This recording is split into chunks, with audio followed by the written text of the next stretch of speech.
Hello students. Last class हम अभी भी वेक्टर चैप्टर कंटिन्यू कर रहे हैं। लास्ट क्लास हमने ग्राफिकल मेथड ऑफ वेक्टर्स पढ़ा था। उसमें हमने ट्रायंगुलर लॉ, पैरेललोग्राम लॉ और पॉलीगन लॉ पढ़ा था। एक बार तीनों का रिकैप दे दूंगा मैं आपको। इस क्लास में आज जो हम कंटिन्यू करने वाले हैं वेक्टर एडिशन ही कंटिन्यू करेंगे और फिर हम वेक्टर सब्ट्रैक्शन में भी जाएंगे। बट आज हम वेक्टर एडिशन ग्राफिकल मेथड से नहीं, आज हम वेक्टर एडिशन एनालिटिकल मेथड से करेंगे। बेसिकली मतलब हम उसमें अब मैथ्स इंक्लूड करके हम अपना जो रिजल्टेंट वेक्टर निकालते थे मैग्नीट्यूड और डायरेक्शन में, अब हम उनका फॉर्मूलाज डिराइव करेंगे। तो ठीक है, मैं आपको पहले लास्ट क्लास रिवाइज करा दूं। तो हमने ग्राफिकल मेथड में पढ़ा। तो हमारे तीन लॉज थे। एक था हमारा ट्रायंगुलर लॉ, एक था हमारा पैरेललोग्राम लॉ और एक था हमारा पॉलीगन लॉ। ये तीन लॉ थे। तीनों को एक समराइज कर देता हूँ। तो ट्रायंगल लॉ कहता था कि हम जो दो वेक्टर स्पेस में हैं उन्हें हम इन द सेम ऑर्डर लाते हैं, और वो दो वेक्टर्स जब सेम ऑर्डर में आते हैं तो वो एक ट्रायंगल के दो साइड्स को with magnitude and direction represent करते हैं। तो जो थर्ड वेक्टर होता है, जो third side of the triangle होता है इन द ऑपोजिट ऑर्डर, वो हमें उस रिजल्टेंट वेक्टर का साइड, सॉरी उस रिजल्ट वो ट्रायंगल का थर्ड साइड हमें उस रिजल्टेंट वेक्टर का मैग्नीट्यूड और डायरेक्शन देता है। तो जैसे हमारा ट्रायंगल लॉ में था कि हमारा एक ए वेक्टर ये है और हमारा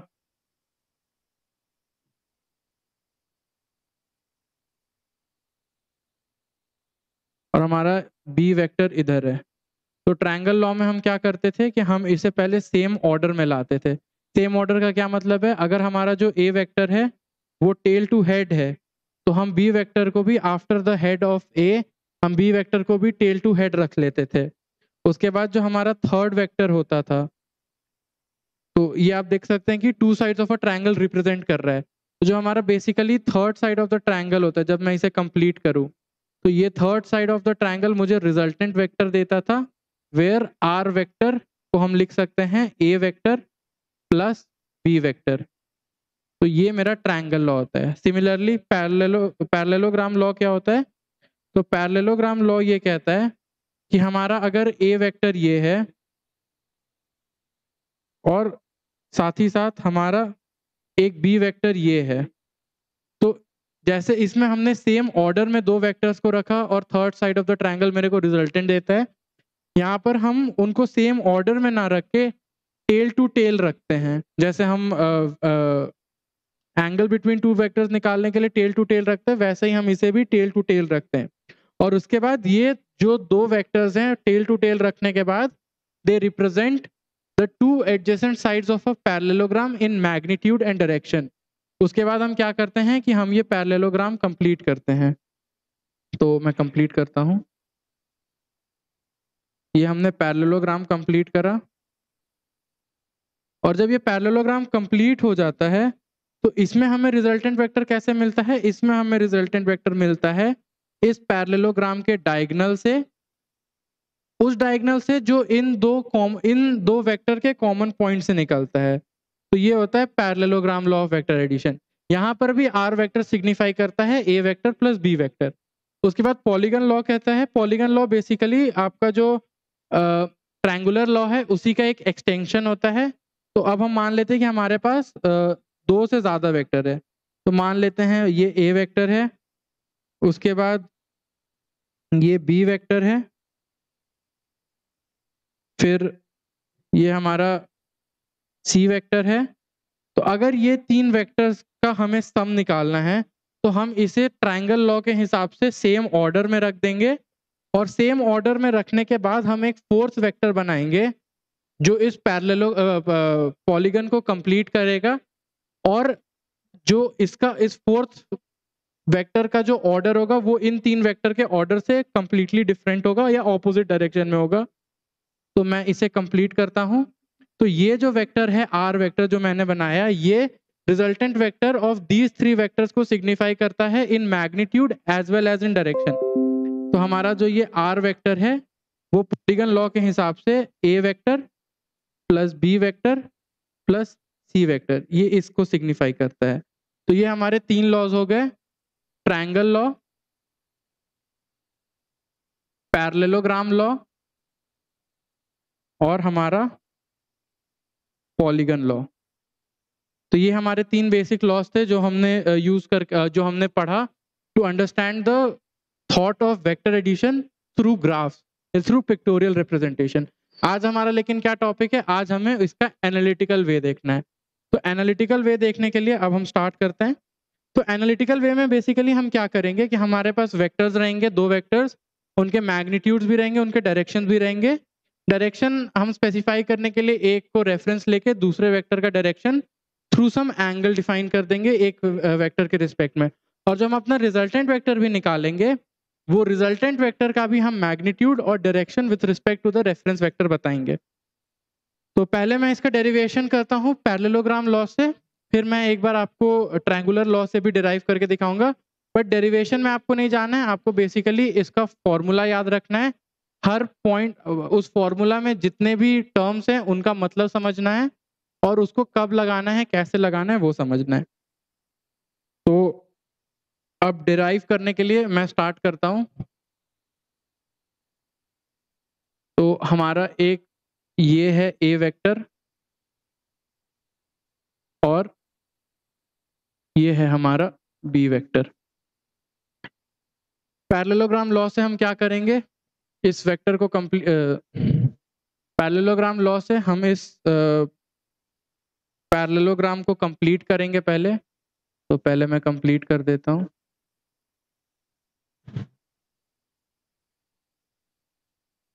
और हमें पता है कि रिजल्टेंट मुझे किस वेक्टर से मिलेगा, रिजल्टेंट मुझे इसके डायगोनल से मिलेगा जो कॉमन पॉइंट से स्टार्ट हो रहा है, आर वेक्टर।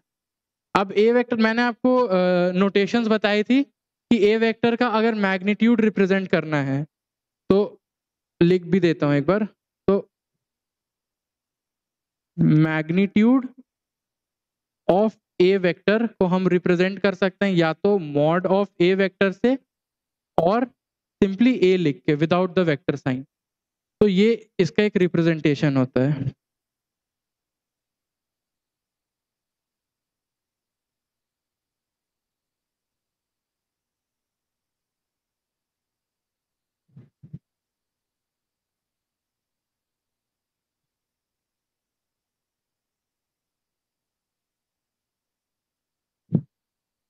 ठीक है, और उसके बाद मैंने जैसे बताया डायरेक्शन के लिए, तो मान लेते हैं कि ये ए वेक्टर मेरा रेफरेंस वेक्टर है और ये जो थीटा एंगल है, ये जो थीटा एंगल है, ये मेरा बी वेक्टर को डायरेक्शन दे रहा है with respect to the A vector.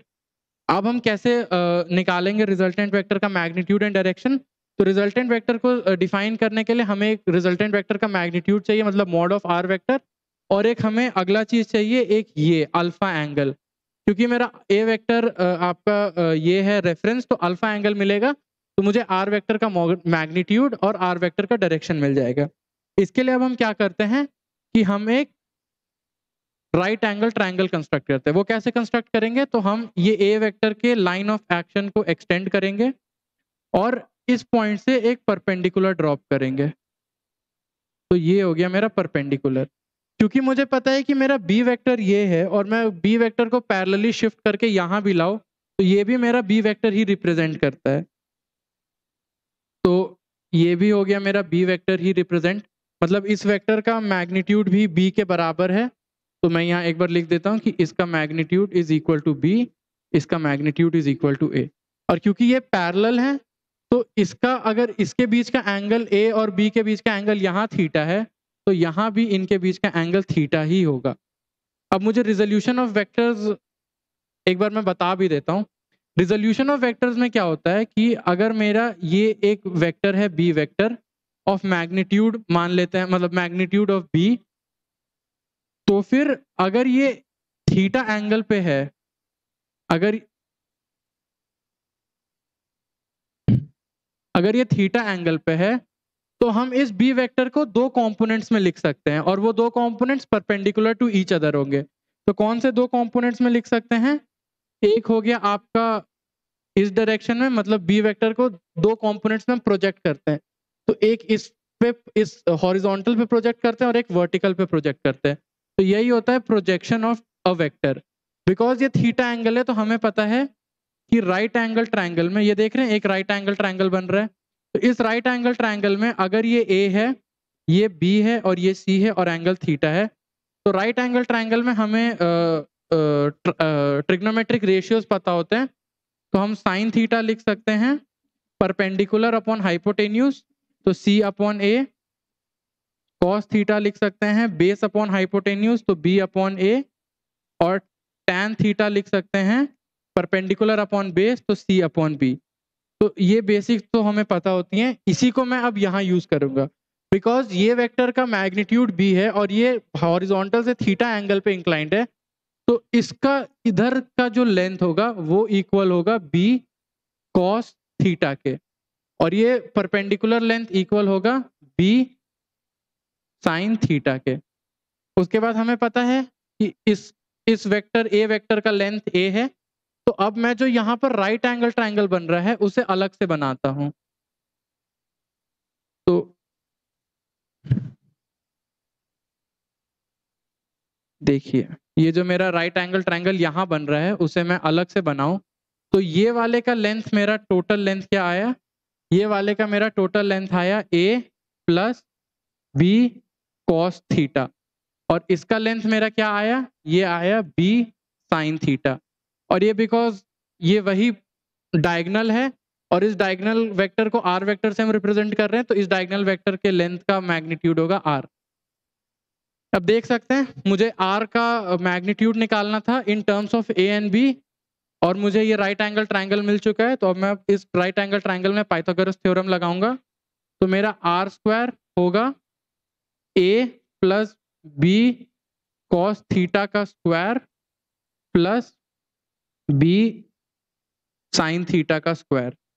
अब मैं इसे सॉल्व करूंगा, A square plus B square cos square theta plus 2ab cos theta plus B square sine square theta is equal to A square plus, अब B square का यहाँ देखिए दो term है, एक कॉस स्क्वायर के साथ और एक साइन स्क्वायर के साथ, तो दोनों को साथ में लिख लूंगा, sine square theta plus cos square theta plus 2ab cos theta.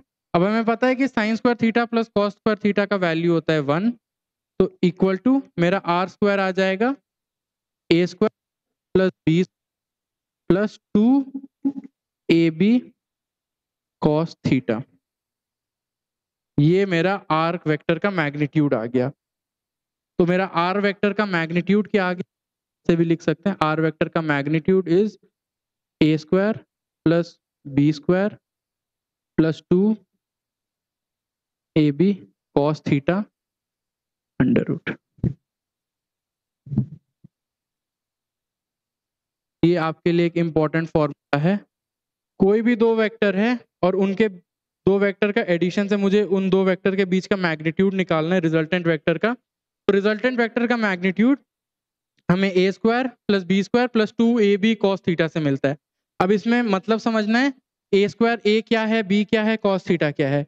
तो ए क्या है, ए हमारा जो ए वेक्टर है उसका मैग्नीट्यूड है। तो यहाँ पर हम जब भी पुट करेंगे तो हम हमेशा मैग्नीट्यूड पुट करेंगे। जहां भी ए लिखा है वहां हम ए वेक्टर का मैग्नीट्यूड पुट करेंगे, जहां भी बी लिखा है हम बी वेक्टर का मैग्नीट्यूड पुट करेंगे। यहाँ पर साइन का कोई जरूरत नहीं है, जो भी साइन लगे हैं वही साइन रखेंगे। और थीटा क्या है, थीटा मेरा angle between the two vectors है। तो लिख देता हूं मैं, ए हो गया आपका magnitude of A vector, similarly B हो गया मेरा मैग्नीट्यूड ऑफ बी वेक्टर, और थीटा क्या हो गया, थीटा हो गया मेरा angle between A vector and B vector. तो आप देख सकते हैं थीटा क्यू एंगल है ए वेक्टर और बी वेक्टर का, बिकॉज दोनों टेल टू टेल जॉइंड है और इन दोनों के बीच में जो स्मॉलर एंगल होता है वही एंगल होता है। तो ये आपका आर वेक्टर के मैग्नीट्यूड के लिए डेरिवेशन हो गया। सिमिलरली आर वेक्टर का मैग्नीट्यूड निकल चुका है, तो हम आर वेक्टर का अब डायरेक्शन भी निकालेंगे। आर वेक्टर का डायरेक्शन निकालने के लिए हमें क्या करना है, हमें अपना ए वेक्टर का रेफरेंस पता है, हमें बस वो एंगल अल्फा निकालना है ताकि मेरा आर वेक्टर का डायरेक्शन भी स्पेसिफाई हो जाए। तो फिर हम यहाँ पर इस पाइथागोरस थ्योरम मतलब इस राइट एंगल ट्रायंगल को यूज करेंगे और इससे दिख रहा है कि ये जो हमारा ये राइट एंगल ट्रायंगल था उसमें जो ये एंगल था वो अल्फा था। तो अब मैं फिर से ट्रिग्नोमेट्रिक रेशियोज लगाऊंगा तो फिर मेरा tan अल्फा आता है परपेंडिकुलर अपॉन बेस, तो tan अल्फा आया b sin theta upon a plus b cos theta. ये मेरा डायरेक्शन भी हो गया और ये मेरा मैग्नीट्यूड हो गया है। ये दोनों फॉर्मूले आपके लिए बहुत इंपॉर्टेंट है। तो ये हो गया आपका कंप्लीट डेरिवेशन। आप एक बार डेरिवेशन समझ गए हैं तो आपको डेराइव करने में भी दिक्कत नहीं होगा, और अगर आप डेरिवेशन नहीं समझे हैं एक बार फिर से देखिएगा तो आप समझ भी जाओगे, और नहीं समझो तो आप बेसिकली फॉर्मूला भी याद रख सकते हो क्योंकि फॉर्मूला से आपके सारे क्वेश्चन सॉल्व हो जाएंगे। उसके बाद उसके बाद ये तो हो गया पैरेललोग्राम से इस वेक्टर का हमने मैग्नीट्यूड और डायरेक्शन निकाल लिया। मैं इसी सेम दूसरा derivation triangular law of vector addition से यूज करके सेम क्या बोलते हैं सेम फॉर्मूला भी निकाल सकता हूँ। मैं एक बार दिखा देता हूँ बट उसकी जरूरत नहीं है। तो मान लीजिए कि मेरा ये ए वेक्टर है, ऐसे मान लीजिए ये मेरा ए वेक्टर है, ठीक है, ये मेरा बी वेक्टर है और इन दोनों का रिजल्टेंट निकालना है ना।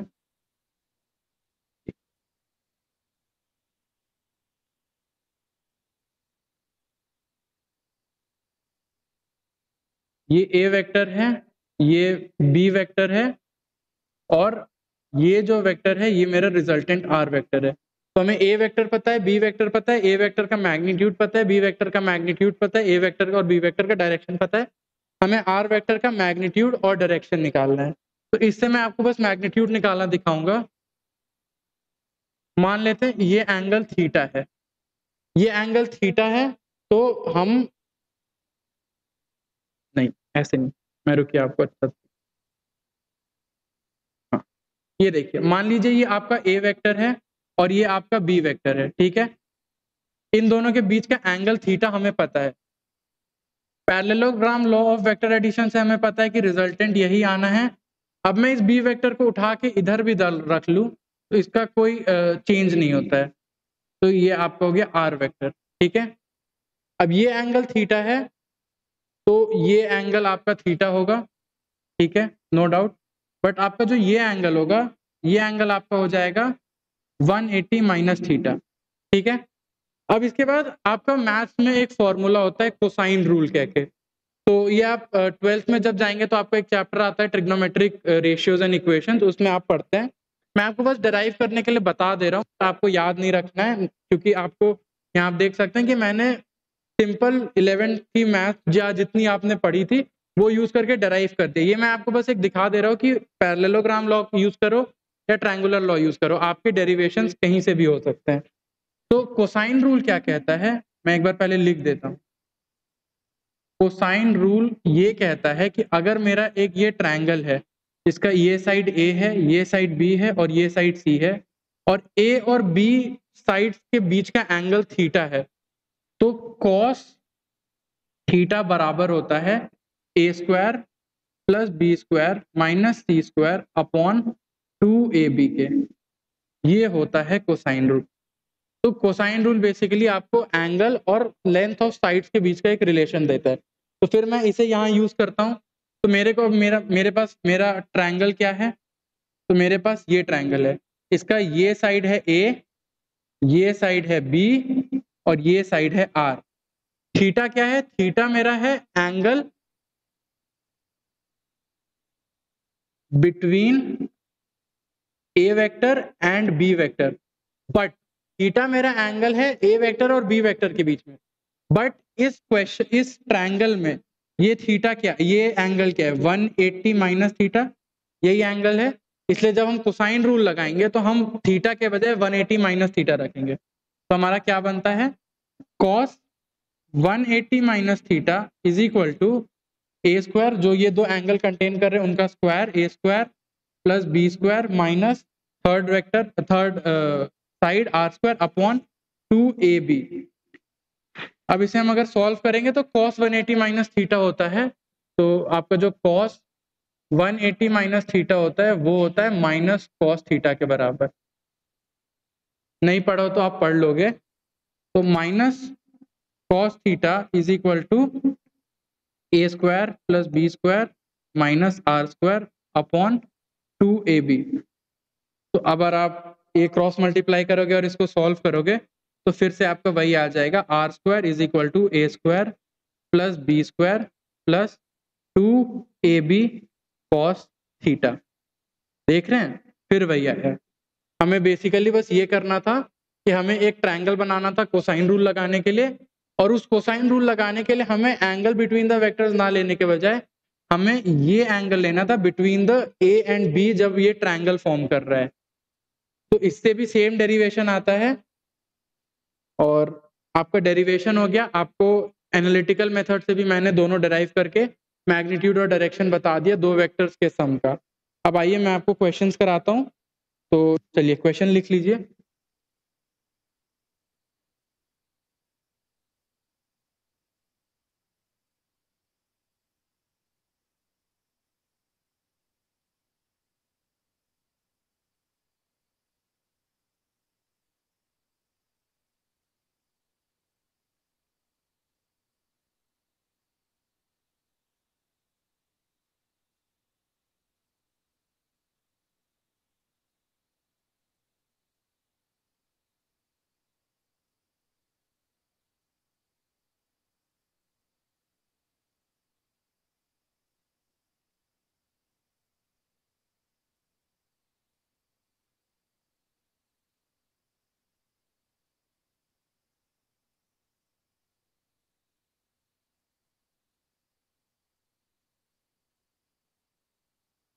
ठीक है, तो ये क्वेश्चन है कि मुझे दो वेक्टर्स दिए हुए हैं, इनका मैग्नीट्यूड और डायरेक्शन दिया हुआ है, मुझे रिजल्टेंट वेक्टर निकालना है और उस रिजल्टेंट वेक्टर का भी मुझे मैग्नीट्यूड और डायरेक्शन बताना है। तो एक बार आप ट्राई करिए, फिर मैं बताता हूँ।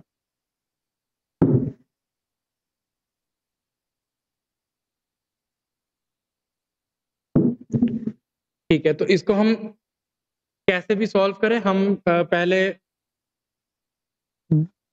जो हमने सीखा, हम अभी जो फॉर्मूला सीखे हैं एनालिटिकल मेथड, उसी से सॉल्व करते हैं। तो हमने सीखा है r is equal to under root of A square plus B square plus 2ab cos theta. यहाँ मेरा ए वेक्टर क्या है, ये वाला वेक्टर है हॉरिजॉन्टल, और बी वेक्टर ये इंक्लाइंड वेक्टर है।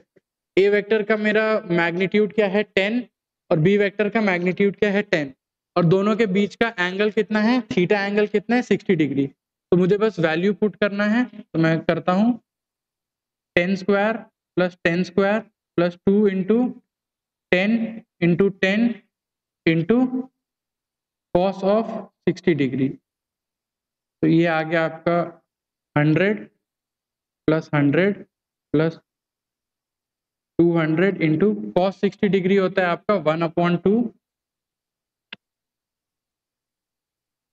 तो ये आ गया under root 3 into 100 which is equal to 10√3। तो आपके रिजल्टेंट वेक्टर का मैग्नीट्यूड आ गया 10√3।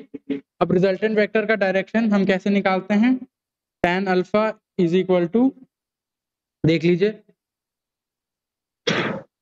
रिजल्टेंट वेक्टर का डायरेक्शन के लिए tan alpha is equal to b sin theta upon a plus B cos theta. ठीक है, तो इसे भी हम फिर अप्लाई करते हैं, tan alpha is equal to b sin theta upon a plus B cos theta. तो अब हम इसे लिखते हैं, b हमारा 10 है, sin थीटा मतलब sin 60 degree upon 10 plus 10 cos 60 degree. तो 10 sin 60 डिग्री होता है हमारा √3/2 अपॉन 10 प्लस 10 cos 60 डिग्री होता है हमारा 1/2। ये इससे गया, ये इससे गया, तो हमारा आया 5√3/15। ये 5 से गया 3, तो √3/3 को हम, ये हमारा 3 आया नीचे, तो 3 को हम लिख सकते हैं √3 इंटू √3, √3 से √3 कैंसिल, 1/√3। तो आप देख सकते हैं कि मेरा tan अल्फा आ गया 1/√3, और हमें बेसिक ट्रिग्नोमेट्रिक एंगल से पता है कि अल्फा इससे मेरा आ जा रहा है 30 डिग्री। 30 डिग्री किससे? हमारा जो रेफरेंस पॉइंट है उससे 30 डिग्री इंक्लाइंड है, मतलब जो मेरा रिजल्टेंट वेक्टर है वो मेरा ऐसे है, making an angle 30 degree and with a magnitude of 10√3। तो ठीक है, ये मेरा क्वेश्चन सॉल्व हो गया।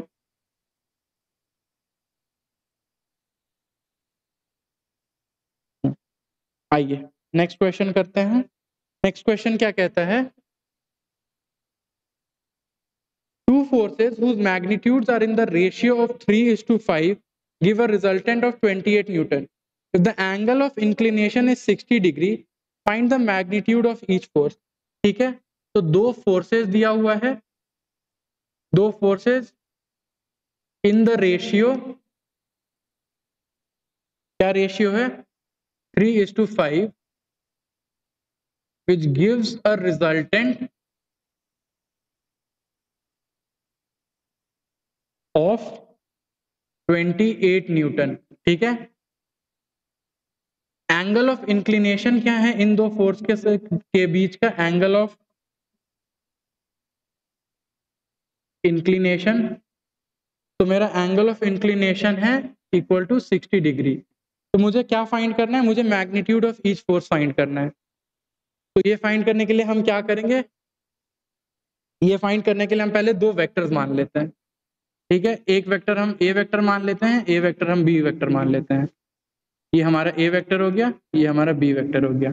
इन दोनों फोर्सेस के बीच का एंगल ऑफ इंक्लिनेशन कितना है? ये देखिए 60 डिग्री है। तो ये हमें एंगल बिटवीन द वेक्टर्स पता चल गया। अब बिकॉज दो फोर्सेस का रेशियो 3:5 है, तो रेशियो 3:5 का ये मतलब है कि अगर एक फोर्स मान लीजिए 3x है, तो दूसरा फोर्स हमारा 5x होगा। मतलब एक फोर्स, दोनों फोर्स के बीच का जो रेशियो है, मतलब डिवीजन है, वो 3/5 का ही रेशियो, कॉमन रेशियो है। तो आप उसे x मल्टीप्लाई करके मान लेते हैं कि x है वो जो कॉमन कट हो रहा है फैक्टर, वो है।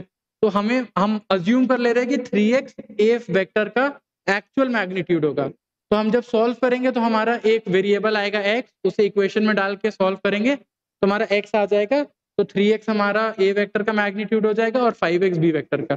तो अब हम ऐसे सॉल्व करेंगे। तो ए वेक्टर का मैग्नीट्यूड को मान लेते हैं 3x mod of A vector, और मॉड ऑफ बी वेक्टर हो जाएगा 5x। फिर हम अपना फॉर्मूला लगाते हैं कि रिजल्टेंट 28 न्यूटन है। तो R vector is equal to under root of A square plus B square plus 2ab cos theta. ठीक है,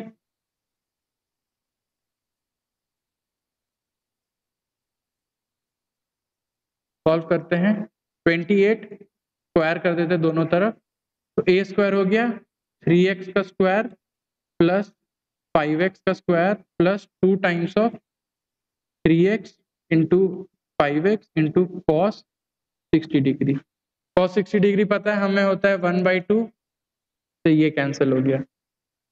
तो 28 का square is equal to 9x square plus 25x square plus 3 into 5 15x square. तो 28 का square is equal to 9 plus 25 plus 15 49x square. अब 28x square, यहाँ भी हम इसे कंप्लीट स्क्वायर में लिख सकते हैं। तो 49 हमें पता है कि 7 का स्क्वायर होता है, तो 7x का होल स्क्वायर। अब हमें पता है क्योंकि ये जो 3x और 5x है ये मैग्नीट्यूड्स रिप्रेजेंट कर रहे हैं, मैग्नीट्यूड रिप्रेजेंट कर रहे हैं, तो ये कभी भी नेगेटिव नहीं हो सकते हैं, क्योंकि कोई भी चीज का मैग्नीट्यूड नेगेटिव होने का कोई मतलब नहीं होता है। इसलिए जब हम क्वाड्रेटिक, मतलब जब ये हम क्वाड्रेटिक इक्वेशन सॉल्व करेंगे तो हमें पता है कि अगर कोई भी ऐसा इक्वेशन होता है x square is equal to 25, तो हम लिखते हैं x is equal to plus minus 5। But हम ऐसे यहाँ नहीं सॉल्व करेंगे, क्योंकि हमें पता है कि x हमें एक मैग्नीट्यूड दे रहा है। तो सॉल्विंग हम बस पॉजिटिव वैल्यू लेंगे, नेगेटिव वैल्यू को इग्नोर कर देंगे। तो 28 इज इक्वल टू 7x यहाँ से ये कट जाएगा और हमारा आंसर आ गया x इक्वल टू 4। x 4 आ गया तो हमारा मॉड ऑफ a वेक्टर किसके बराबर था, 3x के। तो 3 इंटू 4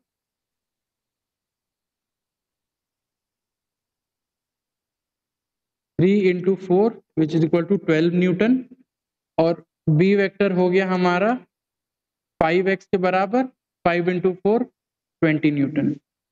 ये मेरा क्वेश्चन सॉल्व हो गया। हमने इस क्वेश्चन में क्या अप्रोच लगा कि हमें रिजल्टेंट पता है और हमें दो वेक्टर के बीच का रेशियो पता है, उनके मैग्नीट्यूड्स का रेशियो और उनके बीच का एंगल पता है। तो हमें जैसे ही हमें पता चला कि रिजल्टेंट का वेक्टर पता है, दो वेक्टर का मैग्नीट्यूड्स का रेशियो दिया है और उनके बीच का एंगल दिया है, हमें एकदम से ये फॉर्मूला याद होना चाहिए क्योंकि तीनों इस फॉर्मूले में मैग्नीट्यूड्स और एंगल इंक्लूडेड है।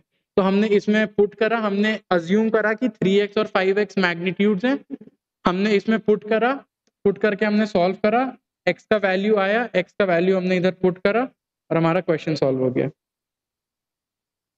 ठीक है। अब इसमें मैंने आपको जो ये फॉर्मूला बताए, तो ये फॉर्मूला हर जगह एप्लीकेबल है। अब इस फॉर्मूला में ये वाला जो फॉर्मूला है ये हर जगह एप्लीकेबल है। मैं आपको इसमें कुछ कुछ स्पेशल केसेस बता दे रहा हूँ जो आप ध्यान रख सकते हैं, तो जब क्वेश्चन आप सॉल्व करेंगे तो आपको ईजियर होगा। तो स्पेशल केसेस क्या है, हम पहले अपना फॉर्मूला लिख लेते हैं। तो आर वेक्टर का magnitude is equal to A square plus B square plus 2ab cos theta, ये हमारा फॉर्मूला हो गया। अब इसमें केस 1 आता है, स्पेशल केसेस में केस 1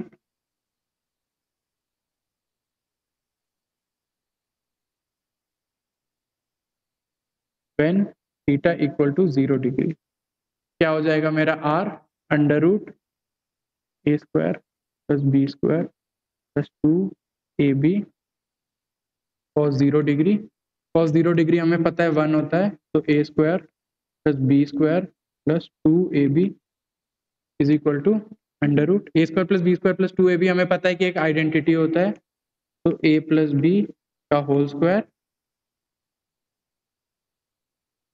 और क्योंकि स्क्वायर और अंडर रूट है तो r वेक्टर हमारा हो गया, r वेक्टर का मैग्नीट्यूड a प्लस बी। ये आपका स्पेशल केस 1 हो गया। स्पेशल केस 2 क्या है, when theta is equal to 180 degree.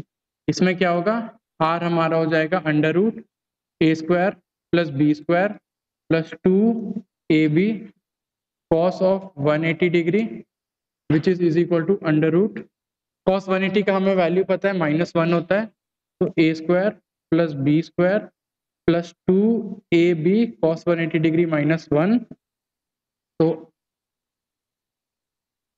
A square plus B square minus 2ab, ये भी एक आइडेंटिटी होता है, A square plus B square minus 2ab, ये होता है a माइनस बी का होल स्क्वायर, तो हमारा r होता है a माइनस बी।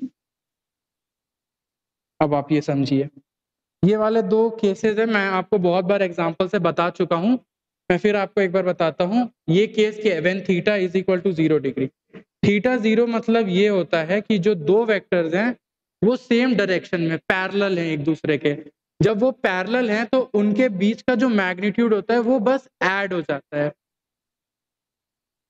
तो जैसे मान लीजिए जो मैं आपको एग्जांपल देता था कि ये एक वेक्टर है 3 न्यूटन का, उसके साथ पैरेलली एक वेक्टर है 2 न्यूटन का, तो जो रिजल्टेंट होता है वो एक वेक्टर हो जाता है 3 + 2 5 न्यूटन का। ये वही केस है। देख रहे हैं दोनों के बीच का एंगल कितना है, दोनों के बीच का एंगल 0 डिग्री। जब इसको मैं टेल टू टेल ले आऊंगा तो ये एकदम इसके ओवर ही ओवरलैप कर जाएगा, इसलिए इनके बीच का एंगल हो गया थीटा इक्वल टू 0 डिग्री। इसलिए जब भी मुझे दो vector same theta is equal to 0 के दिखे तो मैं डायरेक्टली उनके मैग्नीट्यूड्स को ऐड कर दूंगा, बार बार मुझे फॉर्मूला पुट नहीं करना है। ये वाला कौन सा केस है, जब एक वेक्टर इधर है मान लेते हैं ईस्ट डायरेक्शन में, और दूसरा वेक्टर मेरे उसके ऑपोजिट एग्जैक्ट ऑपोजिट डायरेक्शन में है, मान लेते हैं 2 न्यूटन का, तो ये मेरा रिजल्टेंट बनता है 1 न्यूटन का। क्यों ये इसका ये है क्योंकि इसका जो अब इस वेक्टर को मैं टेल से टेल रखूंगा तो ये इस तरफ आएगा, और इनके बीच का एंगल कितना हो गया, थीटा। देख रहे हैं यहाँ पर थीटा 0 था, यहाँ थीटा 180 था। इसलिए कभी भी अब मुझे अगर पैरेलल वेक्टर्स मिले तो मुझे उनके मैग्नीट्यूड्स को ऐड करना है, और मुझे एंटी पैरेलल वेक्टर्स मिले तो मुझे उनके मैग्नीट्यूड को सब्ट्रैक्ट करना है। अब इसमें एक इंटरेस्टिंग बात यह आती है कि कोई भी दो वेक्टर्स हैं, जैसे मान लीजिए मेरा एक ए वेक्टर है और एक मेरा बी वेक्टर है। अब ये दो वेक्टर्स का जो रिजल्टेंट वेक्टर होगा, वो रिजल्टेंट वेक्टर का जो आपका मतलब रिजल्टेंट वेक्टर का जो मैग्नीट्यूड है, ठीक है, ये जो आर वेक्टर इन दो से मिलके बन सकता है, वो always less than equal to होगा mod of A vector plus mod of B vector के, और हमेशा ग्रेटर देन इक्वल टू होगा mod of A vector minus mod of B vector के। क्योंकि हमें नहीं पता है कि ए वेक्टर और बी वेक्टर में से कौन बड़ा है, इसलिए हम दोनों के मॉड्स को सब्ट्रैक्ट करके एक एक्स्ट्रा बाहर मॉड लगा दे रहे हैं, so that to keep the things positive, क्योंकि मैग्नीट्यूड है आर वेक्टर। तो ये मेरा एक ऑब्जर्वेशन बनता है। ऐसा क्यों बनता है ये मैं आपको बताऊंगा। ऐसा इसलिए बनता है क्योंकि आप देखिए मेरा आर वेक्टर क्या था, आर का mod under root A square plus B square plus 2ab cos theta. अब जो हमारा a है, b है और 2ab है, ये तीनों तो फिक्स्ड हैं, ठीक है। इसमें क्या चेंज कर रहा है, इसमें चेंज कर रहा है मेरा कॉस थीटा। तो कॉस थीटा मेरा है वेरिएबल। कैसे चेंज कर रहा है, कॉस थीटा मेरा वेरिएबल इसलिए है क्योंकि ये देखिए आपका जो बी वेक्टर है, अब ये बी वेक्टर कैसे भी डायरेक्शन में हो सकता है, मैं इसे पूरा घुमा सकता हूँ, मतलब मैं बेसिकली दो वेक्टर्स के बीच का डायरेक्शन बदल सकता हूँ, और डायरेक्शन बदलने से उनके बीच का एंगल बदलेगा, एंगल बदलेगा थीटा बदलेगा, तो कॉस थीटा बदलेगा। अब हमें पता है कि कॉस थीटा, हमारे कॉस थीटा का जो रेंज होता है वो -1 से लेकर 1 तक होता है। और आप ऐसे भी देख सकते हैं कि हम ये भी है कि हमारा जो थीटा एंगल है वो उसका अलाउड वैल्यूज क्या है, 0 से 180 डिग्री तक, और 0 से 180 डिग्री तक कॉस थीटा -1 से 1 होता है। इसका कॉस थीटा का ये ग्राफ भी होता है, तो कॉस थीटा का ग्राफ ऐसे होता है, ये +1 होता है, ये -1 होता है, ये 0 डिग्री, ये π/2 या 90 डिग्री, और ये होता है आपका 180 डिग्री, ठीक है। तो आप देख सकते हैं कि आपका जो कॉस थीटा का वैल्यूज है वो -1 से 1 के बीच में है। अब जब -1 से 1 के बीच में है तो अब मैं आपको डेराइव ही करके दिखा देता हूँ। जब ये -1 से 1 के बीच में है तो आपका जो ये है, तो अब आप समझिए कि जो मेरा आर वेक्टर है उसका मैग्नीट्यूड कहाँ से कहाँ जा सकता है। कॉस थीटा बेसिकली इसमें कॉस थीटा का ही वैल्यू चेंज हो सकता है। तो कॉस थीटा का मैक्सिमम वैल्यू क्या हो सकता है, कॉस थीटा का मैक्सिमम वैल्यू 1 हो सकता है। कॉस थीटा का मैक्सिमम वैल्यू जब 1 होगा तो मैं उसे यहाँ लिखूंगा कि under root A square plus B square plus 2ab cos theta का मैक्स। अगर ये मैक्सिमम वैल्यू है तो इससे तो हमेशा ही इक्वल या छोटा रहेगा मेरा आर वेक्टर, और यहाँ पर लिखूंगा A square plus B square plus 2ab cos theta का मिनिमम। ये मिनिमम होगा क्योंकि ऐड हो रहा है, मिनिमम है तो इससे तो हमेशा ही बड़ा या बराबर होगा, और ये ऐड हो रहा है और मैक्सिमम में, इसलिए हमेशा ही इससे छोटा या बराबर होगा।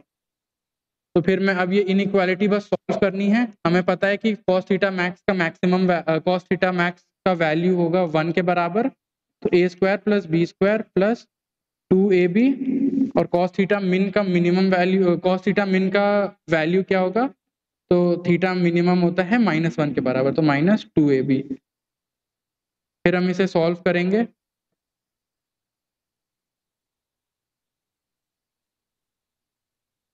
हम इसे सॉल्व करेंगे तो ये हमारा बन जाएगा ए।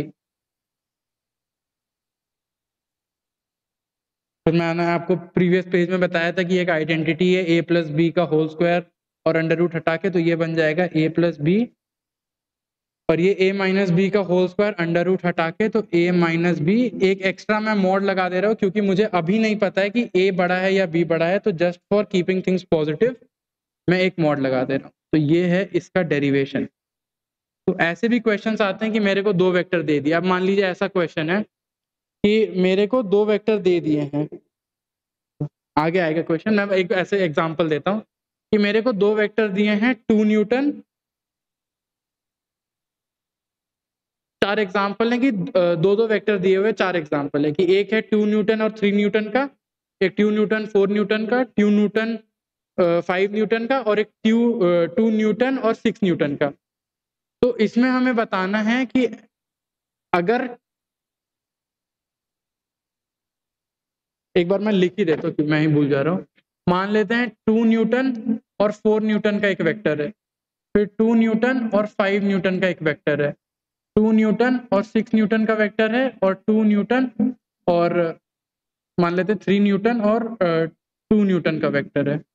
ठीक है, ये भी मान लेते हैं कि 3 न्यूटन और 4 न्यूटन का है। तो आप इसका रेंज बताइए, इसका रेंज क्या होगा? इसका रेंज होगा 3 + 4 7, और मिनिमम क्या होगा? 3 - 4 या 4 - 3 का मॉड 1। इसका रेंज होगा 2 + 5 7, और इसका मिनिमम हुआ 2 - 5 3। इसका रेंज होगा 8 और इसका 4।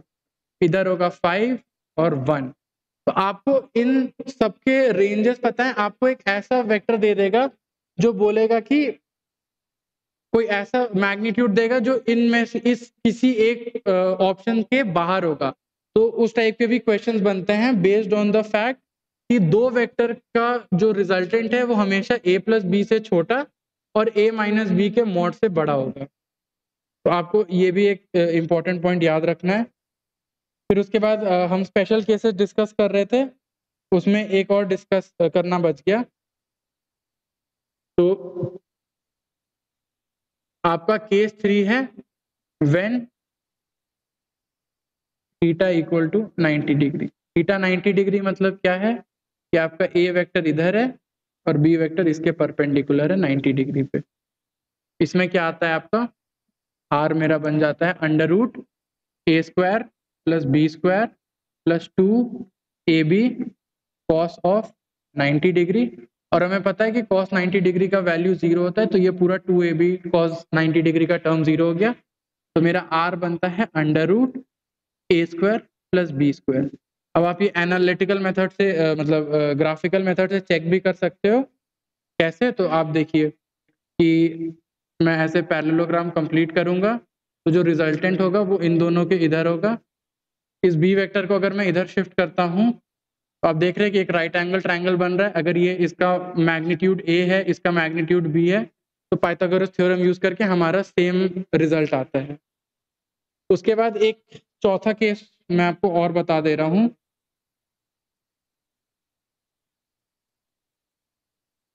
ये हो गया मेरा केस 4। केस 4 हो गया कि व्हेन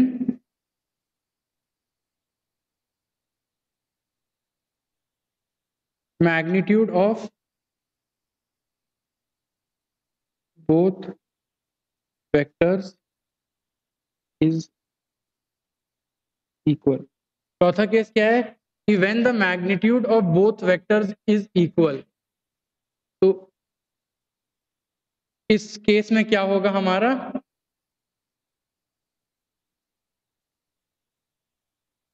इस केस में हमारा एक बहुत मतलब एक ऐसा मतलब ये फॉर्मूला आ जाएगा जिसको आप याद रखेंगे ना, तो आपको आगे बहुत काम आएगा। क्योंकि हमेशा जैसे आप अगला चैप्टर पढ़ोगे सर्कुलर मोशन, तो सर्कुलर मोशन में यूनिफॉर्म सर्कुलर मोशन होता है, और यूनिफॉर्म सर्कुलर मोशन में बेसिकली एक पार्टिकल एक सर्कल में घूमता है विद कांस्टेंट वेलोसिटी। तो अगर बोल दिया कि आपको उसका एक्सेलरेशन निकालना है, तो एक्सेलरेशन निकालने के लिए आपको दोनों के बीच के दो टाइम के वेक्टर्स का डिफरेंस लेना होता है डिवाइडेड बाय टाइम। तो उनका डिफरेंस लेने के लिए, बिकॉज वो सेम वेक्टर सेम मैग्नीट्यूड के वेक्टर है, तो ये वाला फॉर्मूला उसमें काम आएगा। तो मान लेते हैं कि ये मेरा एक ए वेक्टर है जिसका मैग्नीट्यूड है मान लेते हैं ए, और दूसरा वेक्टर भी है जिसका मैग्नीट्यूड भी ए है। मान लेते हैं वो बी वेक्टर है बट उसका मैग्नीट्यूड भी ए है, और इनके बीच का एंगल थीटा है। तो इसमें मेरा क्या लगता है, r is equal to under root A square plus 2a into cos theta. तो मेरा क्या बना, 2a² plus 2a² cos theta.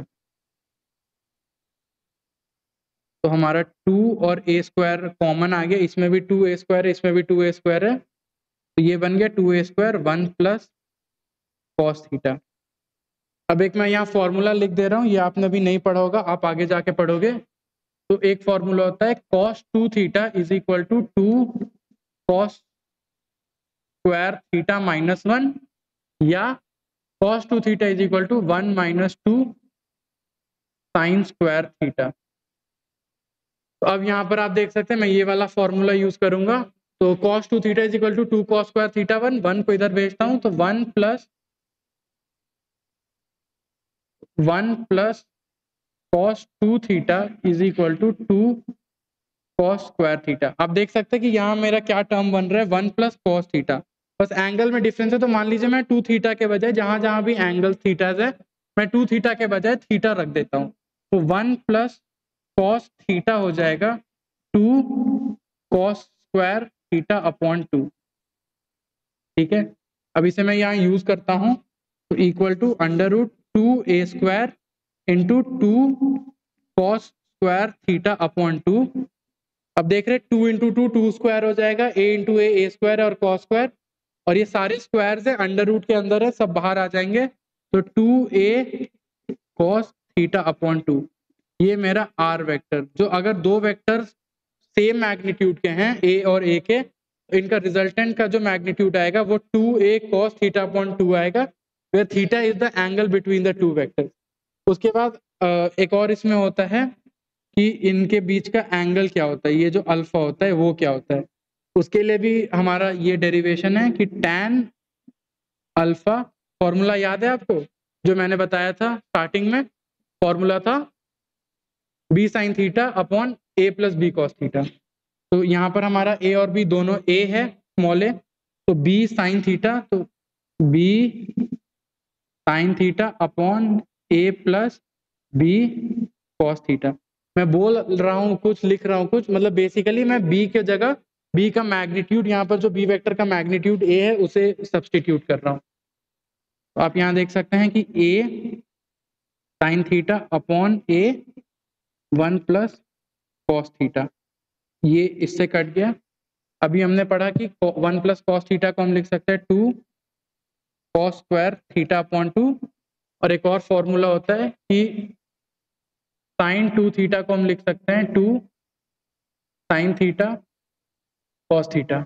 मतलब बेसिकली हम ये भी कर सकते हैं कि जहाँ 2 थीटा है वहाँ हम थीटा सब्सटीट्यूट कर दे, तो sin थीटा आ गया मेरा 2 sin थीटा अपॉन 2 और cos थीटा अपॉन 2।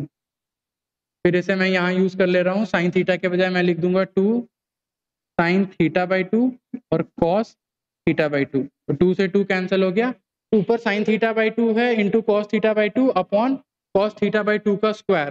तो एक cos थीटा बाई 2 एक cos थीटा बाई 2 से कट जाएगा, और मेरा बन गया sin theta by 2 upon cos theta by 2। और sin theta upon cos theta क्या होता है, tan थीटा बाई 2। आप देख रहे हैं मेरा क्या बना, tan alpha is equal to tan theta by 2, जिसका क्या मतलब है alpha is equal to theta by 2। मतलब अगर दो vectors of same magnitude theta angle पे हैं, तो उनका जो रिजल्टेंट वेक्टर होगा उसका magnitude 2a cos theta by 2 होगा, और उनका जो डायरेक्शन होगा will be in the direction of the angle bisector of the to given vector. तो इसलिए मेरा अल्फा आ रहा है थीटा बाई 2। इसका जो डायरेक्शन है, इसका direction of angle bisector between two vectors है। ठीक है, तो ये बहुत बहुत इंपॉर्टेंट है, आप इसे जितना अच्छा से मेमोराइज कर लेंगे आपके लिए उतना बेनिफिशियल होगा, क्योंकि ये बहुत बार क्वेश्चंस में यूज होता है। आप जितना बेसिकली क्वेश्चन सॉल्व करने का यही मतलब है कि आप कितना जल्दी कर लो, और जल्दी करने के लिए आपको ऐसे ऐसे शॉर्टकट्स याद रखने होते हैं इन द लॉन्ग रन। ठीक है, अब मैं आपको एक क्वेश्चन कराता हूं। अब हमारा वेक्टर एडिशन का जो थ्योरी था, बोथ ग्राफिकल एनालिटिकल दोनों खत्म हो चुका है। मैं आपको 2-4 और क्वेश्चंस कराता हूं, फिर अपन मूव करेंगे वेक्टर सब्ट्रैक्शन में। ओवरव्यू ये है वेक्टर सब्ट्रैक्शन का कि वेक्टर सब्ट्रैक्शन खुद में कोई नया कंसेप्ट नहीं है। बेसिकली हम क्या करते हैं, हमने नेगेटिव ऑफ अ वेक्टर पढ़ा था, तो कोई भी दो वेक्टर के बीच का अगर हमें सब्ट्रैक्शन करना है, मतलब मान लीजिए हमें करना है A vector minus B vector, तो vector subtraction as a concept हमारे पास नहीं है, हम नहीं, वो एज अ कंसेप्ट ही नहीं है। तो हम क्या करते हैं कि हम करते हैं A vector plus minus B vector. अब माइनस बी वेक्टर क्या हुआ, माइनस बी वेक्टर हो गया कि it is a negative of B vector. Negative of B vector क्या हुआ कि इसका मैग्नीट्यूड बी वेक्टर के बराबर रहेगा, और जो डायरेक्शन होगा वो direction in the opposite direction of the B vector के इनिशियल से होगा। तो ये भी हम बेसिकली एडिशन ही कर रहे हैं, बट हम एडिशन क्या कर रहे हैं, जो ए वेक्टर है मेरा और जो बी वेक्टर है उसका ऑपोजिट डायरेक्शन में जो same vector of same magnitude होगा उनके बीच में। तो यही है आपका वेक्टर सब्ट्रैक्शन। उससे पहले हम क्वेश्चंस कर लेते हैं। तो हमारा एक क्वेश्चन है, अब अगला क्वेश्चन लिखिए। क्वेश्चन है कि mod of A vector plus B vector is equal to mod of A vector plus mod of B vector, then the angle between them is. Question क्या है कि ए वेक्टर और बी वेक्टर के बीच का mod, A vector और B vector का जो रिजल्टेंट वेक्टर है उसका मॉड बराबर है ए वेक्टर के मैग्नीट्यूड प्लस बी वेक्टर के मैग्नीट्यूड से। तो ए वेक्टर और बी वेक्टर के बीच का एंगल क्या है? तो आपको अगर याद होगा, अभी हमने पढ़ा, जो हमने केस 1 पढ़ा था, याद है? केस 1 थीटा 0 डिग्री पे जो हमारा A vector plus B vector का रिजल्टेंट का मॉड होता है is equal to the magnitude of A vector plus magnitude of B vector. तो सिंपली इसका answer theta equal to 0 degree है। बट अगर आप ऐसे सॉल्व करना चाहते हैं तो वो भी एक तरीका है। सॉल्व करने के लिए क्या है कि आपको जो फॉर्मूला पता है उसमें पुट करिए, उस इक्वेशन आया, उस इक्वेशन को आप सॉल्व करते जाइए, जो वेरिएबल है वेरिएबल फाइंड आउट कर लीजिए। तो एक बार सॉल्व भी कर देता हूँ। A vector plus B vector के रिजल्टेंट का मैग्नीट्यूड क्या होगा, A square plus B square plus 2ab cos theta under root is equal to A plus B. दोनों तरफ स्क्वायर करते हैं तो A square plus B square plus 2ab cos theta is equal to A square plus B square plus 2ab। तो 2ab cos theta बराबर हो गया 2ab के। तो यहाँ 2ab दोनों तरफ है सेम, और ए मैग्नीट्यूड है बी मैग्नीट्यूड है, 2 खुद एक कांस्टेंट नंबर है, तो ये कभी जीरो नहीं हो सकते, तो हम इन्हें दोनों तरफ इक्वेशन से हटा सकते हैं। तो मेरा क्या आया, cos theta equal to 1। cos theta 1 मतलब मेरा थीटा आ गया 0 डिग्री। अब इसमें स्टूडेंट्स बोलेंगे कि cos थीटा, जिन्होंने थोड़ा बेसिक ट्रिग्नोमेट्री पढ़ा है वो बोलेंगे कि cos थीटा तो बहुत बार 1 आता है। तो हमें बहुत बार नहीं देखना होता है, हमें बस 0 और 180 के बीच में ही जब cos थीटा 1 आ रहा है वो देखना है। इसलिए मेरा बस एक आंसर आएगा, theta is equal to 0 degree. ठीक है, उसके बाद नेक्स्ट क्वेश्चन क्या है मेरा, नेक्स्ट क्वेश्चन है the maximum and minimum magnitudes of resultant of two given vectors are 17 units and 7 units। मतलब r मैक्स दिया हुआ है 17 यूनिट्स और r मिन दिया हुआ है 7 यूनिट्स। ठीक है, तो if these two vectors are at 90 degree, find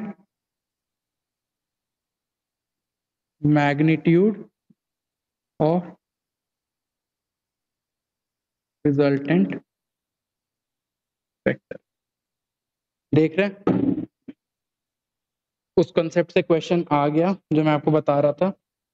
concept क्या था? हमारा कंसेप्ट ये था कि कोई भी दो वेक्टर हैं, उनका जो रिजल्टेंट वेक्टर का मैग्नीट्यूड होगा will lie in the range of magnitude of a vector plus magnitude of b vector and magnitude of a vector minus magnitude of b vector का मॉड। इससे हमेशा बड़ा या बराबर होगा, इससे हमेशा छोटा या बराबर होगा। तो यहां से मेरा r मैक्स क्या है? Mod of a vector plus mod of b vector, और r मिन क्या है?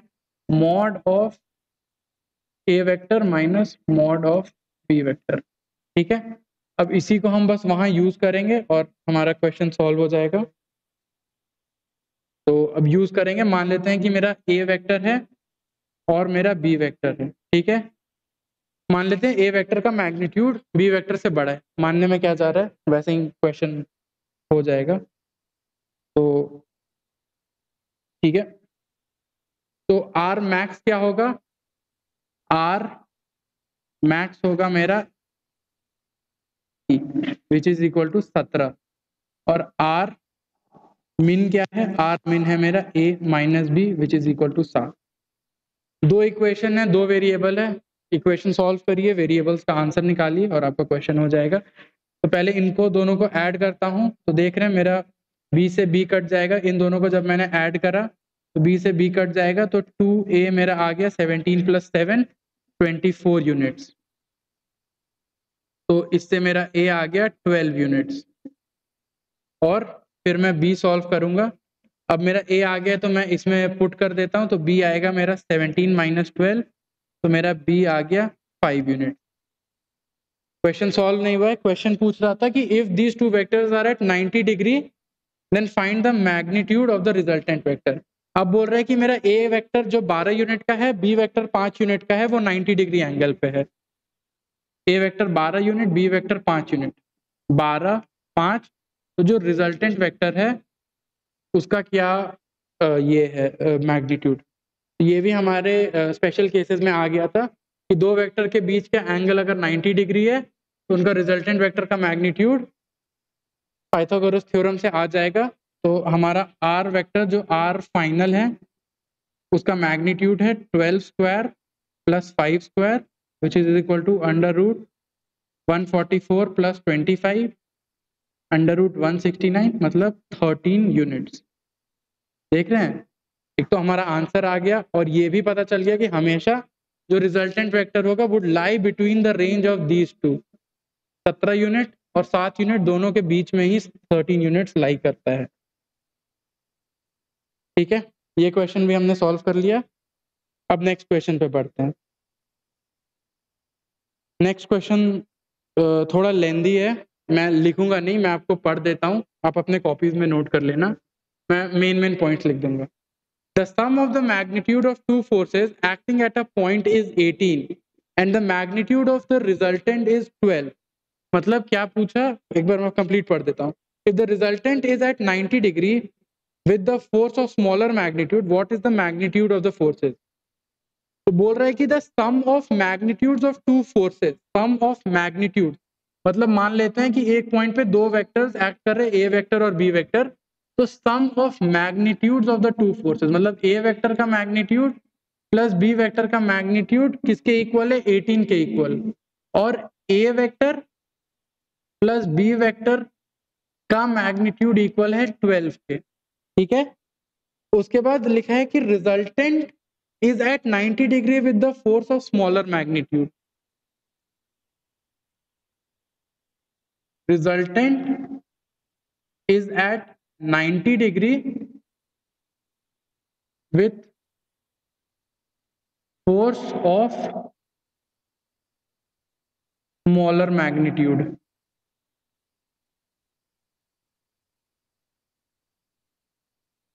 तो मेरे को क्या फाइंड करना है? Magnitudes of the forces. ठीक है, इसको फाइंड करने के लिए हम क्या यूज करेंगे? अब पहले एक बार इसको विजुअलाइज करते हैं। विजुअलाइज करने के लिए क्या है कि दो वेक्टर है, उन दो वेक्टर का इंडिविजुअल मैग्नीट्यूड का सम 18 के बराबर है और उन दो वेक्टर्स का जो रिजल्टेंट है उसका मैग्नीट्यूड 12 के बराबर है। उन दो वेक्टर्स के बीच का एंगल नहीं पता, बट ये पता है कि उन दो वेक्टर्स का जो रिजल्टेंट आएगा वो छोटे वाले मैग्नीट्यूड वाले वेक्टर से 90 डिग्री पे अलाइंड है। तो ठीक है, हम ऐसे बनाते हैं। मान लेते हैं, हम अभी तक जो मान रहे थे, मान लेते हैं मेरा ये ए वेक्टर है और ये मेरा बी वेक्टर है। अब इनका रिजल्टेंट मुझे पता है कि यहाँ होगा, बट देख रहे हैं किसी भी हाल में ये यहाँ पर 90 डिग्री तो नहीं बन रहा है। ऐसा नहीं बन रहा है, क्यों नहीं बन रहा है? क्योंकि मेरा जो विजुअलाइजेशन है अभी गलत है। ठीक है, तो एक बार फिर से विजुअलाइज करते हैं।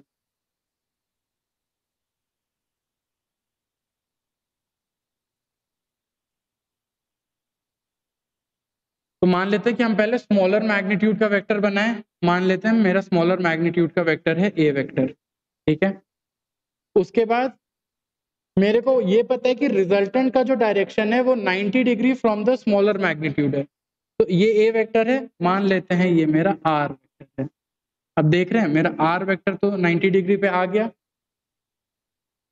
अब क्या करना है हमें? अब हमें बस ट्रायंगल कंप्लीट करना है। देख रहे हैं two sides of a triangle बन रहा है with the third side giving the magnitude and direction of the resultant vector. तो जो मेरा आर वेक्टर है उसको मेरे को सेम ऑर्डर में लेना है और वो मेरा हो जाएगा ये। तो ये मेरा दूसरा वेक्टर हो गया बी वेक्टर। इसको मैं ऐसे भी बना सकता हूँ अब क्योंकि मेरे को पता चल गया है कि कैसा इसका है। तो ये ए वेक्टर है, ये बी वेक्टर है और इनका जो रिजल्टेंट है वो 90 डिग्री एंगल पे ये मेरा आर वेक्टर है। पैरेललोग्राम लॉ से भी हमारा हो जाएगा, मतलब विजुअलाइज ये ऐसे और ये ऐसे। ठीक है, विजुअलाइजेशन तो हो गया। अब हम क्वेश्चन सॉल्व करते हैं। मेरे को दोनों फोर्सेस का मैग्नीट्यूड निकालना है। तो हम ऐसा कर सकते हैं कि क्या कर सकते हैं, एक बार सोचिए।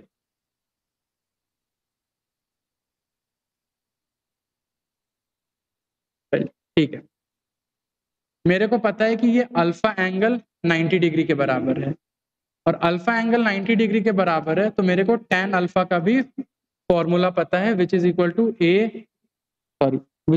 टू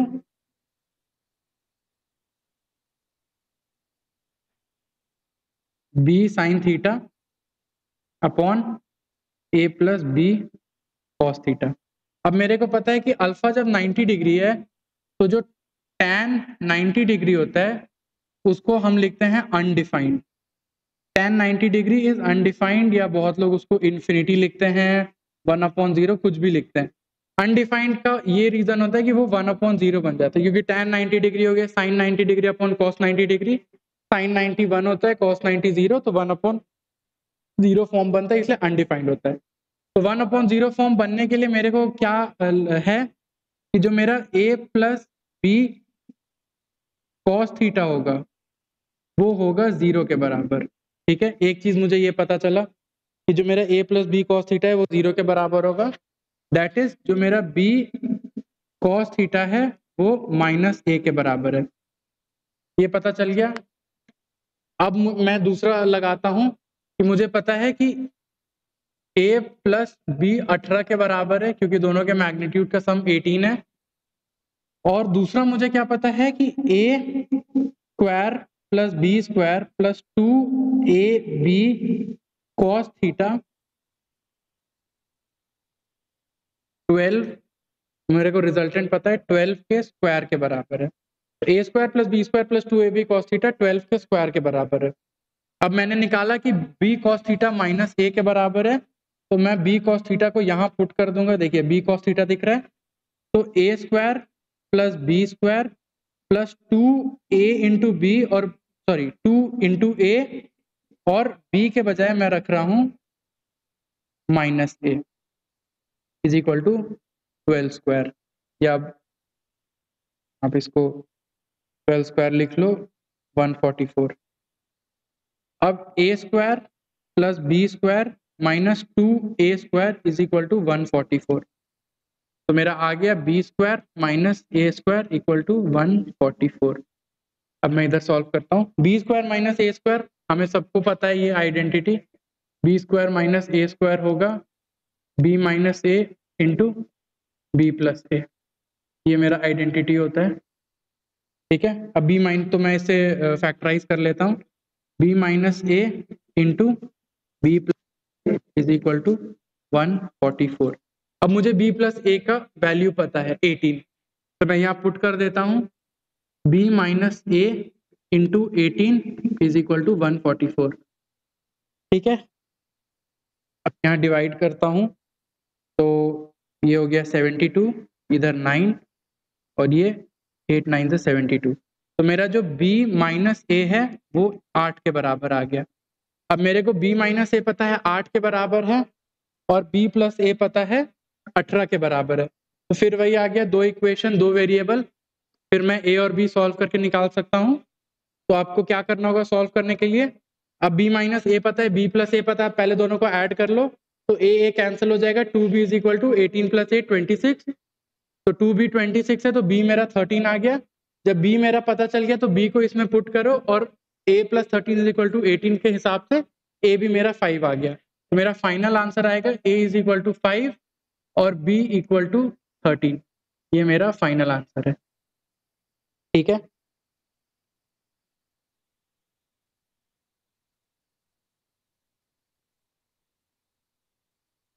एक लास्ट क्वेश्चन आज के लिए हम करते हैं। तो लास्ट क्वेश्चन है, the resultant of two vectors a and b is perpendicular through the vector a and its magnitude is equal to the half of the magnitude of vector b. Find the angle between the two vectors. क्या लिखा है, the resultant of the two vectors a and b is perpendicular to the vector a. ठीक है, देख रहे हैं, फिर से सेम ही टाइप का क्वेश्चन है कि resultant of the two vectors is perpendicular to the vector a, तो सेम डायग्राम बनेगा,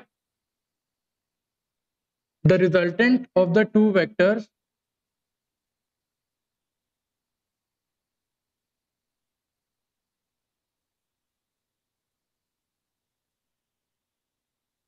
ठीक है, resultant of the two vectors is perpendicular to the vector A, तो ये मान लेते हैं ये मेरा ए वेक्टर है, ये मेरा बी वेक्टर है और ये मेरा आर वेक्टर है। तो रिजल्टेंट वेक्टर का डायरेक्शन पता चल गया और रिजल्टेंट वेक्टर का मैग्नीट्यूड के बारे में भी इंफॉर्मेशन है, that its magnitude is equal to half of the magnitude of vector B, half of the magnitude of vector B, and find the angle between A vector and B vector. चलिए, तो मुझे A vector और B vector के बीच का angle theta find करना है। क्या फाइंड करना है, angle between A vector and B vector. कैसे फाइंड करेंगे देखते हैं, आप ध्यान से देखिएगा। तो मुझे क्या पता है, मुझे आर वेक्टर का magnitude in terms of B पता है और मुझे बी वेक्टर का मैग्नीट्यूड मान लेते हैं कि हम एक्स अज्यूम कर लेते हैं, तो आर वेक्टर का मैग्नीट्यूड हो जाएगा एक्स अपॉन 2। उसके बाद मुझे ये पता है कि ये एंगल 90 डिग्री है, तो आप सोच रहे हैं मुझे दो साइड्स का मैग्नीट्यूड पता है और उनके बीच का एंगल पता है। ऐसा कभी भी हो तो आप ये सोचिए कि हमेशा हम पाइथागोरस थ्योरम नहीं, हम हमेशा ट्रिग्नोमेट्रिक रेशियोज लगा सकते हैं। ट्रिग्नोमेट्रिक रेशियोज जो भी है, sine theta, cos theta, tan theta, ये हमेशा एक एंगल और दो साइड्स के बीच का रिलेशन देता है, तो हम इसे एक राइट एंगल ट्रायंगल मानते हैं। इस ए वेक्टर का मैग्नीट्यूड हम मान लेते हैं ए, बी वेक्टर का मैग्नीट्यूड मानते हैं बी, और आर वेक्टर का जो मैग्नीट्यूड आर है which is equal to half of magnitude of B vector, तो आर वेक्टर का मैग्नीट्यूड हो गया बी अपॉन 2 और ये एंगल हम मानते हैं थीटा। अब मुझे कौन दो साइड्स पता है, एक परपेंडिकुलर पता है और एक हाइपोटेन्यूज पता है। तो परपेंडिकुलर और हाइपोटेन्यूज को ज्वाइन करने वाला कौन सा ट्रिग्नोमेट्रिक रेशियो होता है, तो उनको ज्वाइन करने वाला ट्रिग्नोमेट्रिक रेशियो होता है साइन थीटा।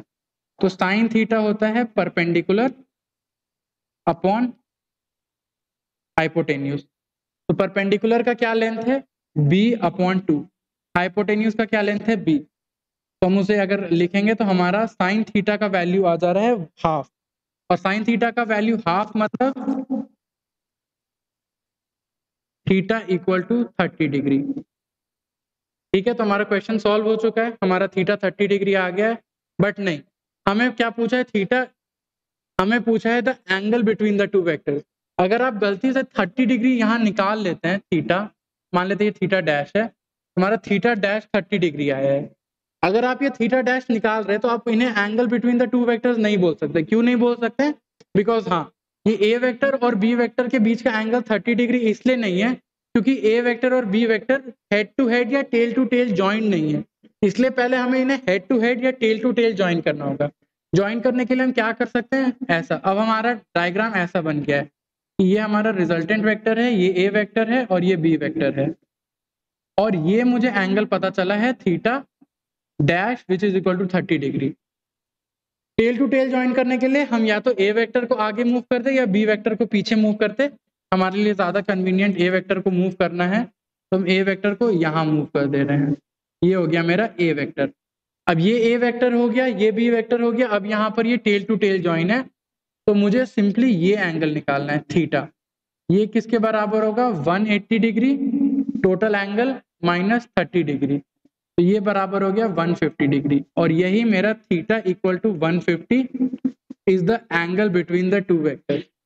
तो देख रहे हैं कैसे सिंपली हम या तो फॉर्मूला यूज करें या एनालिटिकल मेथड यूज करें या हम graphical method, graphical approach, visualization से राइट एंगल ट्रायंगल बना के कुछ भी करके हम कोई भी क्वेश्चन हर तरीके से सॉल्व हो सकता है। बेसिकली आपको बस समझना है कि क्वेश्चन मांग क्या रहा है, कितने वेरिएबल्स बन रहे हैं, कितने इक्वेशंस बन रहे हैं, उन्हें हम कैसे सॉल्व करें। अगर आप एनालिटिकल मेथड यूज करेंगे तो आपको इक्वेशन सॉल्व करने होंगे, अगर आप ग्राफिकल मेथड यूज करेंगे तो आपको विजुअलाइज करके क्वेश्चन सॉल्व करना होगा। तो ठीक है, आज के क्लास के लिए इतना ही। नेक्स्ट क्लास हम वेक्टर सब्ट्रैक्शन पढ़ेंगे और उस पे बेस्ड क्वेश्चन करेंगे। Okay, thank you.